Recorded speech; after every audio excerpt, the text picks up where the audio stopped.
زه د سوات نه ډاکټر ظاهر شاه د سورجګرین په حواله سره تاسو ته یو پیغام درکول غواړم چې په 22 جون باندې د 8 بجو نه والا د 2 بجو پورې به سورجګرین نو پلارانو ته دا زما اپیل دی چې هغه خپل ماشومان او ځوانان د کور نه بهر نه پرېږدي او په کور کې دننه اوسېږي ځکه چې سورجګرین چې ښکارېږي د هغې لایټ لږ ډیم شي او په دې کې خطرناک شواګانې چې هغې ته موږ انفراریډ ریز وایو هغه زموږ شاته په ریټنا کې یو سنټر ځای دی چې موږ ته فویا وایو هغه ډیمیج شي او د هغې څه خاص علاج نشته دا ماشومان او دا ځوانان بیا په مستقبل کې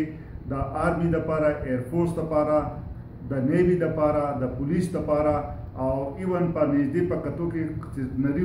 ټکي ګوري هغه ورته بیا نه ښکارېږي او ټول عمر دپاره بیا انفټ شي نو کوشش دا کوئ چې یاره دې سورجګرین ته ونه ګورئ او که ډېر زیات تجسس وي نو بیا